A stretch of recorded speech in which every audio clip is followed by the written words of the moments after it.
Hello বন্ধুরা, সবাইকে আমার সোনালী টিভির পর্দায় আবারও স্বাগতম। আজ ভারতবর্ষের মেঘালয় রাজ্যের সবচেয়ে 5টি আকর্ষণীয় ও দর্শনীয় স্থান নিয়ে থাকছে আজকের এই প্রতিবেদন। হ্যাঁ বন্ধুরা, আপনি যদি ভ্রমণ পিপাসু কিংবা প্রকৃতিপ্রেমী হয়ে থাকেন তাহলে এই প্রতিবেদন আপনার জন্যই। কিন্তু ভ্রমণে সেখানে যাওয়ার আগে অভিজ্ঞতা নেন এই 5টি দর্শনীয় স্থান সম্পর্কে আর উপভোগ করুন নৈসর্গিক সেখানের সৌন্দর্য। তাহলে চলুন জেনে নেই। মেঘালয়ের সৌন্দর্য আপনাকে মুগ্ধ করবেই।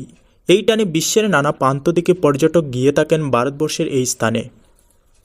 ভ্রমণ পিপাসুদের কাছে অপার সৌন্দর্যের প্রতিচ্ছবি এই মেঘালয়। সেখানে যতদূর চোখ যায় কেবল সবুজ আর সবুজ, সেই সঙ্গে পাহাড়ি অঞ্চলের বৃষ্টি আরও বেশি আকর্ষণীয়।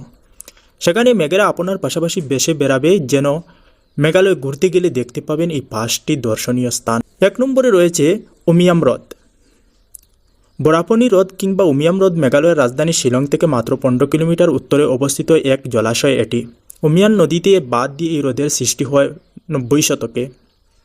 মেঘালয়ে এই উমিয়াম হ্রদ এক অন্যতম জনপ্রিয় পর্যটন স্থল। পর্যটকরা কায়ারিং, বাটার সাইক্লিং, স্কুটিং, নৌকা চালানো ইত্যাদির জন্য এখানে ভিড় করেন।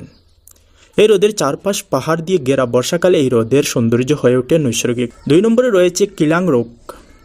শিলং থেকে 80 কিলোমিটার দূরে রয়েছে কিলাং রোক। লাল পাথরের এই শিলা দেখলে যে কেউ চমকে যাবেন। মেঘালয়ের পশ্চিম কাশী পাহাড়ে অবস্থিত কিলাং রোক সমুদ্রপৃষ্ঠ থেকে প্রায় 1800 কিলোমিটার অবস্থিত। 3 নম্বরে রয়েছে তুরা। নির্মল পরিবেশের কারণে মেঘালয়ে তুরা জুলাই মাসে হয়ে উঠে অন্যতম সেরা পর্যটন স্থল।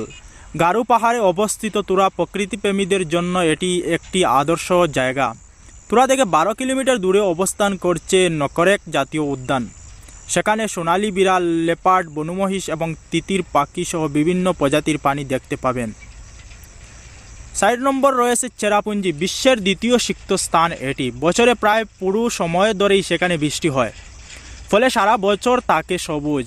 যারা অ্যাডভেঞ্চার ভালোবাসেন তারা চেরাপুঞ্জি থেকে ঘুরে আসতে পারেন। বর্ষার এখানে প্রচুর পাখির ডাক শোনা যায়। এ সময় নদীর পানি বেড়ে যায়। চেরাপুঞ্জি বিখ্যাত গাছের শিকড়ে সেতুর উপর দিয়ে হাঁটলে তা আপনাকে মুগ্ধ করবেই। রবার গাছের শিকড় প্রাকৃতিকভাবে জড়িয়ে সেই সেতু তৈরি হয়েছে। চেরাপুঞ্জিতে নৌকাবিহার করার সুযোগ রয়েছে। জঙ্গলের মধ্যে দিয়ে ভ্রমণ এবং নদীর বুকে নৌকা নিয়ে যাওয়ার অভিজ্ঞতা দুর্দান্ত। 5 নম্বর হলো মশমাই গুহা। মেঘালয়ের প্রাচীন গুহাগুলোর মধ্যে অন্যতম সেরা এই মশমাই গুহা। গুহার ভিতর চেয়ে থাকা গাছপালা সকলের নজর কাড়ে। গুহার দৈর্ঘ্য মাত্র 150 মিটার। চেরাপুঞ্জির থেকে মাত্র মশমাই গুহার দূরত্ব মাত্র 6 কিলোমিটার।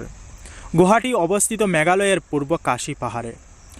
অবশ্যই এই সুন্দর স্থানগুলো আপনি যদি ভ্রমণ পিপাসু হয়ে থাকেন তাহলে ঘুরে আসতে পারেন।